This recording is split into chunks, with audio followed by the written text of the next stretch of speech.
Hello, hello. Welcome back. I'm Claire. This is Purple Poppy and happy Friday to you. So today I've got something a little bit different. I decided I wanted to have a go at making some photo frames, and I wanted to consider the, I don't know exactly what you'd call them, the old French antique gold Baroque type, I think you'd call them. And so what I've done is I've used my dies, and one of the reasons I love the descending size dies is to do things like this. So I've put two together and I've cut out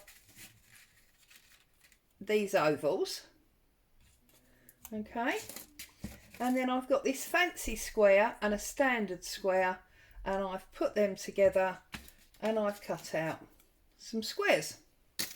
Okay, now obviously you do end up with these spare middle bits, which we can find a use for at some other time, but I've done them, and also of course this has left me with this frame, which I think would be also a great frame to put onto a journal page. I'm just trying to find a piece of paper. So obviously if you sort of folded your page in half, you could perhaps trim across there, and you could put 4 pictures on there all that way, so you had them on the diagonal. So all I did was I took a thin piece of craft card, folded it in half so that I got double, and I ran it through my Big Shot. Now obviously if you don't have descending dies or dies in the right shape, it is something that you could easily do with scissors and a craft knife. I find that if you're using scissors, the outside's great, but for the inside you really want a craft knife, or you need to pierce it with your scissors and then just obviously cut round. So the first ones that I want to do, I have already given them some embellishment. Let's pull that extra bit off. I've already given them some embellishment by using carvable modelling paste, okay, and I've just run that through a stencil on top. So I've got them ones dry so we can use them, but shall we just quickly do some more so that you can see exactly what I mean if there's any confusion. So I've basically just put them on, okay, like so. We'll do it that way. Okay, just put them on. Put them fairly close, I did. And then I've put my stencil over the top. And I've just got a palette knife and some glue. Now, if you haven't got any modelling paste, I haven't tried it, but I've heard it said that you can make some quite easily by mixing baby powder into gesso. Okay, and I do seem to remember, I think Artie Mays did a test video on the theory of it. I think she did. I may be wrong. It might have been somebody else, but I've got a feeling it was Artie Mays. So you can just, you know, mix up some baby powder in some gesso, because these things are expensive, and if you're not sure you're gonna like the process or want to do it again, you know, it might be money that would be better spent elsewhere. Now, I love modelling paste. I use it all the time for lots of different things. I just think it adds fantastic texture. Okay, the only thing you do need to remember is to make sure that you wash your stencils, because it does set a bit like concrete. Oh, here comes Boo. Hello, Boo. Sorry if she starts barking at you all in a minute. But hubby's up in the office working. No. And it sounds like he's on the phone. So she's obviously come down here to see what I'm up to, because he's being boring. So I've peeled that off there like that. Okay. And then you do need to lift them off of here and set them to dry out of that excess paste. Otherwise, they will set with it and then you won't be able to move them. Okay. Now you can obviously scrape that up and put it back in your pot. Waste not, want not, and all that. Now we've been having a little discussion on my Facebook group about whether or not it would be good to do a Sunday live. So I'm going to try it this week and see what happens. See if it goes down well. So if you're not already on the Facebook group and you'd like to be involved in that, then obviously you might want to consider getting yourself over there and joining up. So I'm going to move them out the way because obviously that stuff needs time to dry. And then I am going to use my glass plate on these dry ones, okay? But let's get rid of this as well. But what I want to do is I want to have a play with these. Now, this one is Comic Shimmer. It's pearlescent, and I believe, oh, it's just called gold. That's it. It's just gold. So that's that one. Okay. And it's basically mica in water, I think, to be honest with you. So that's that one. And then this is the Tim Holtz spray stain antiqued bronze. Okay. And this is metallic, this one. Now I've already coloured some cheesecloth in this way. And this is my mop-up cloth. So I'm setting them aside for a moment. And I've got a water bottle, okay? So I'm gonna get this one. I have found is the worst spray ever, and it hasn't even got a long stalk on it, so it's really a bit of a nightmare. So I keep ending up pouring bits out like so. Sorry if I just drugged you. And then I'm going to do a couple of squirts of this. I'm going to use one of my little plastic paint spreader things, and I'm just going to mix it up. So we've got this lovely shimmery goldy colour to it. Okay.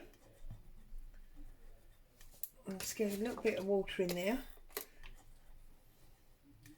Right, so I'm going to mix all that up like so. I'm going to take my gesso, move it over there, get my trusty plastic bag, and where's my paintbrushes? Paintbrush. And I'm going to cover these in some gesso, just so that it will be easier to get the paint on, because obviously at the moment it's that card which is very porous, and we want to get it so that the colour will sit on top rather than sinking in. So I'm just covering it all, bit of gesso, and then when that's dry we'll be able to, oh, I've got a cork there where that's dried a little bit around the edge. Okay, so I'm just using the gesso quite liberally. I'm sure I'd be told off by many of you. This is not very frugal, Claire, in your normal manner. So, how's everybody on this Friday afternoon? Yay, Friday, that means we're nearly on the weekend. So that's exciting. So that's thinking into the weekend, what reminded me about the live on the Facebook group. I did think that I would call it something like Sunday brunch. Now obviously I'm in the UK, so brunch time to me, especially on a Sunday, would be around 11:30, 12 o'clock. Now I did try and look at the world clocks, and I think 11:30, 12 o'clock covers just about everybody, because I think most of America would be 5 hours ahead or 2 hours behind that, and Australia I think is about 5 hours behind that. So I think that's a pretty good time for everybody that wants to be able to join in.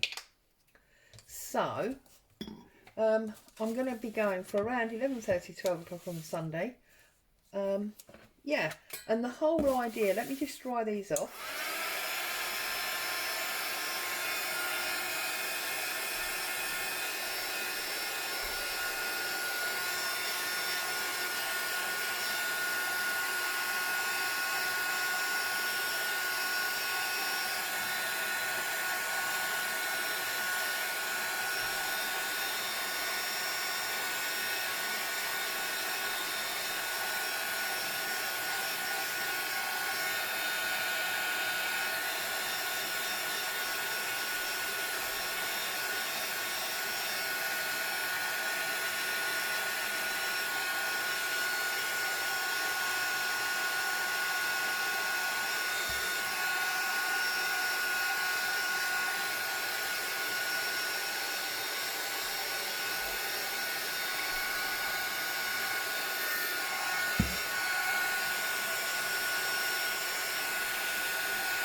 Okay, sorry. And the whole idea came about because, you know, I'm always saying, oh, I say things and I feel like I wait a week to, you know, get answers and discuss it with you further. Well, obviously, in a live, we can albeit typed, we can actually have a bit of a conversation. So I thought it would be fun. And basically I'll just be crafting as I am now, but it will give people a chance to ask questions or just generally chat and have a happy Sunday. So, you know, case of grabbing a cup of tea or coffee, whatever, if it's that time for you, maybe a bit of toast or a croissant or whatever, and just, well, having a nice sort of time together. So I've wet my brush, I'm picking up the paint, okay, and I'm just going to go in here with this gold paint and get the background gold, okay, because all of these Baroque type picture frames, or they do mirrors and things with them as well, they're always this gold leaf. Now you obviously can use gold leaf for this, but it's quite expensive stuff and you might not want to. And if you've got gold paint lying around anyway, why not just use the gold paint? By having the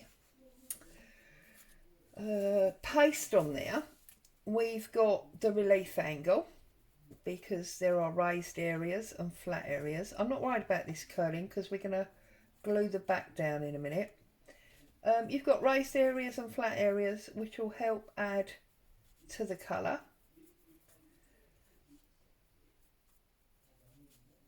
Also, I do know, because I used to do it, that working with a gold leaf is a lot harder than you think it is, because the gold leaf itself is so lightweight that it literally flies away from you. You can't afford to have anything on your fingers because it marks it. And the size that you use to adhere it is so, what's the word I'm looking for? So super sticky that it just goes everywhere. It's really not as easy as it looks. You need a lot of patience and quite a lot of practice to get a good result with gold leaf. So there we go. That's why I'm doing it this way. Obviously you want to do it with gold leaf. As Nick the Booksmith would say, I'm not your mum, go for it. You will get a beautiful result. When you use gold leaf, you need to use black or red paint underneath, because believe it or not, the gold leaf is semi-translucent, and the black or the red underneath is what aids its luster. So there you go. So I'm just painting these up, okay, and then I'm gonna dry them off again, and I'm gonna look at how the colour is, if we need to add any more colour, or if we're gonna add some ink to add more definition. I might just use my black ink pad to get a little bit more definition on certain areas. And the fact these are semi curled up I like, because it's making this paint pull in certain areas, which suits the look that I'm going for. I just thought it would be a little bit different. I mean, as you know, I am a little bit addicted to photographs. I use photographic style images in nearly all of the work that I do. All my journals and tags and everything, they all have photographic images to a greater or lesser degree, and I just thought it would be nice to have frames that were just that little bit different than our usual sort of cheesecloth and book page. Now, I have got the cheesecloth there, as you know. It wouldn't be me really if I did a video that didn't have cheesecloth in it, but I am looking to use that differently, which is why I've not applied the modelling paste to all of them. Right, so let's just dry these up.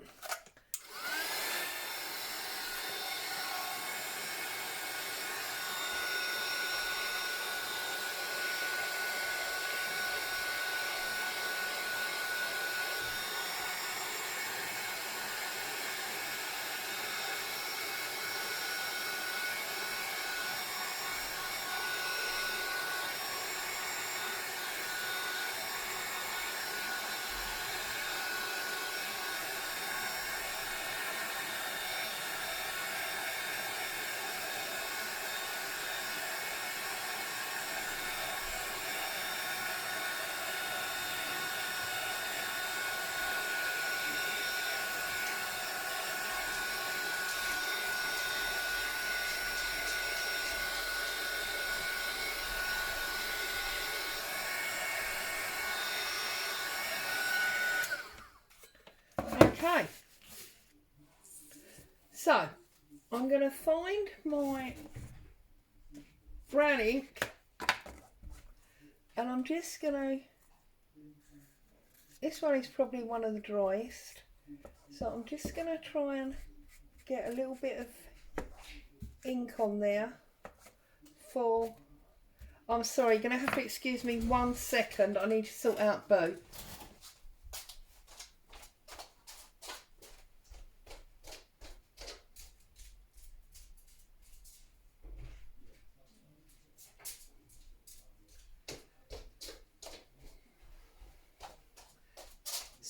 Sorry, apologies. Sometimes I think having a pet takes as much time, patience, energy and money as having children. Right, now she's going to go barking out the back. So can you see the difference the ink's made? And I actually love that. That is where I wanted to be. So that one for me is done. And I'm just going to add a little bit more on these ones.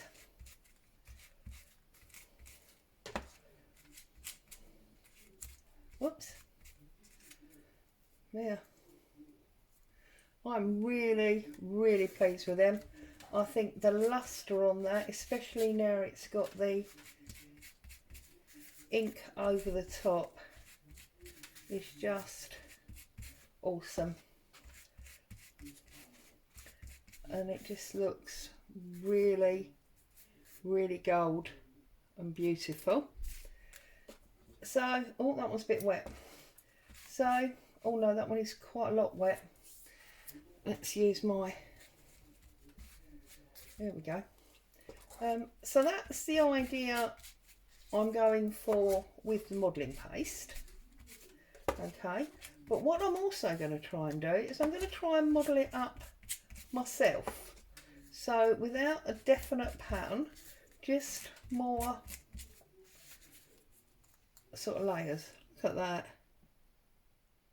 That is awesome. Absolutely awesome. So I'm going to set them to one side for a minute. Cover up my ink. Okay. Pick up this because we're finished with this for a minute. Maybe completely. Right. Now we have got, let's just do one round and one square on this and see where we end up. Right, so this is my clear PVA with the brown tinting. And what I'm going to do is I'm going to get my brush fully loaded. Okay, let's do the square one first. I'm going to get a good cover on here. Because what I want to do with this one is I want to see what it will be like if I use bits of this mop-up cloth. I don't want to put my arm in that wet paint. Right, sorry. Bits of this mop-up cloth. Okay, so what I'm going to do is a bit like the old paper mache that we used to do at school. And I'm just going to, in fact, let's just put it in there. There you go. Let's put it in there. Cover it completely in glue. I'm going to get very sticky, but it's okay, we can cope. Okay, and then I'm just going to try and make my own little mouldings to go around here using this mop-up cloth. And then obviously it's very gluey. It will take quite some time to dry. We need another little bit for the other side.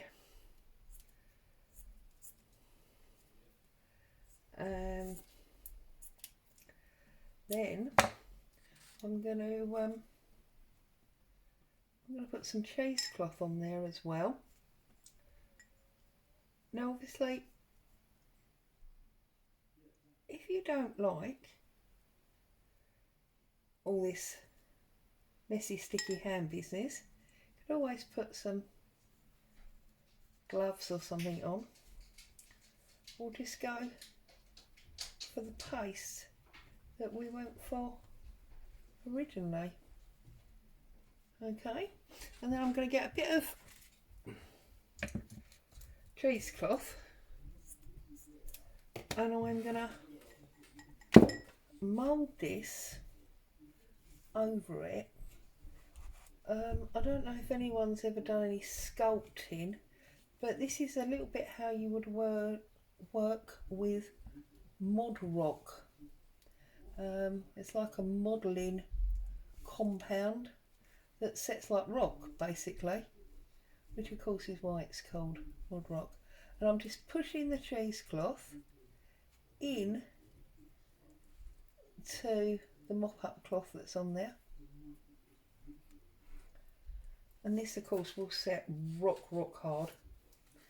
I don't know if I'm going to be able to dry it sufficiently with the blower for you to see, but we'll give it a go. Okay.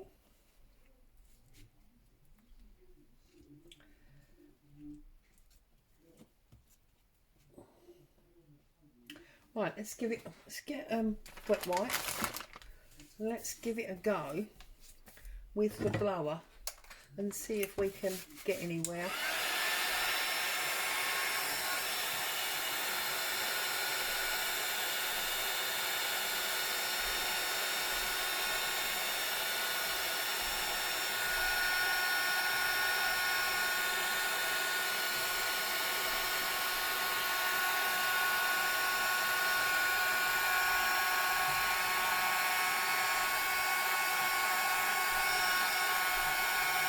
You can see you've got beautiful dimension.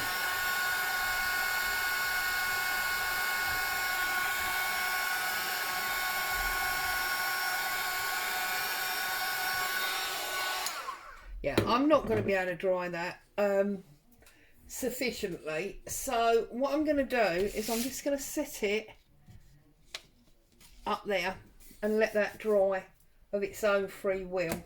Okay, but you get the idea of what I'm talking about, and I will do some more off camera and get them dried, and I'll get some pictures up for you, or I'll briefly show them in the next video so you can see how they ended up. But what I'm going to do is I'm going to go to the ones that are dry, and I'm just flicking through this is my scrap printed kit envelope. Look at it, it's ridiculous. Just going to go through here and find some images that we can use. Oh, I had loads of images, didn't I, the other day? What did I do with all the images that I had the other day? Because also we want a set size, really, don't we? I should have thought to get some images out before we started, really. Some photograph images. Oh, did I just see? There's a couple. They may not be ideal, they may not be what I really want, but for lack of preparation, because the day was running away with me and I was running out of time to get everything I need to get done today, I jumped on probably a little bit too quickly and a little bit unprepared, shall we say. Oh, there's a few more. Right, let's have a little look and see what we've got here. These are better, these are the ones I want. So what I'm going to do is I'm literally going to use my trusty Pritt stick. I'm going to run all the way around the back like so. Okay, and I'm going to put that where I want it on the photograph. Okay, like so. And then I'm literally going to just peel it back slightly, and then I'm going to trim it short of the frame.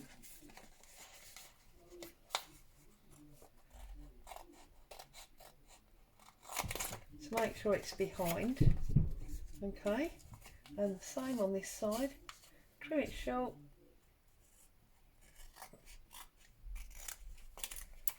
Gilded, I suppose, is another word these were given for a time. I think my mum would refer to these as gilded picture frames.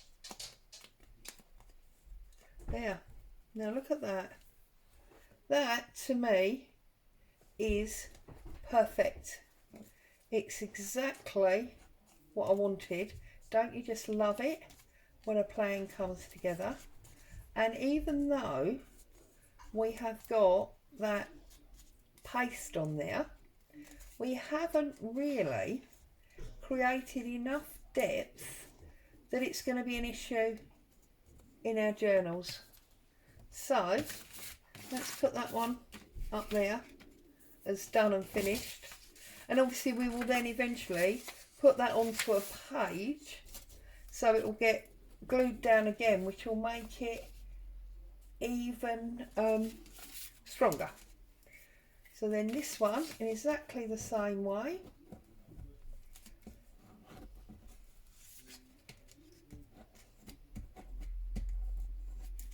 Okay, and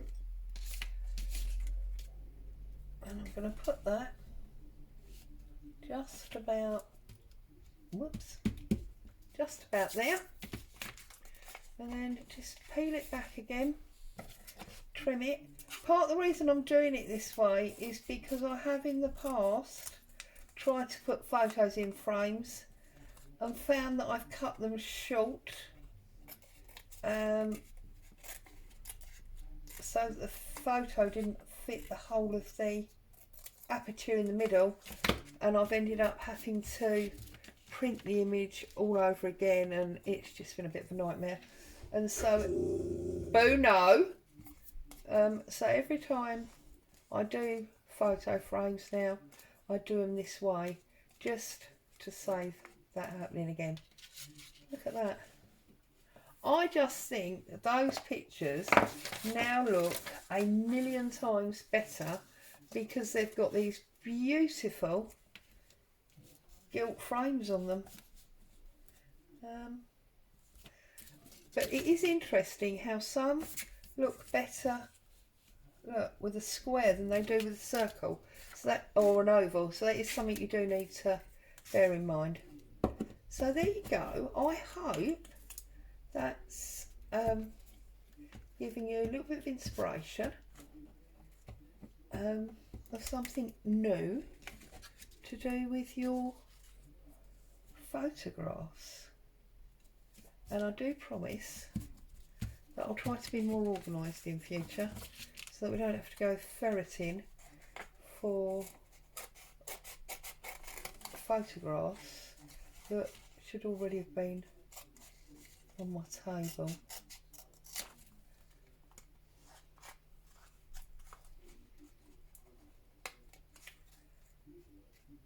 Whoops, that one's stuck a little bit too well. Just need to peel that back a little bit. There we go. So there we go. That's that one. I just think they look absolutely awesome. And when that's dry, I think that's going to be quite nice as well. But at the moment, these just look delightful. I'm really, really pleased with them. I'm glad I tried it. I'm very pleased to have bit of glue on my finger. Very pleased to have shared it with you.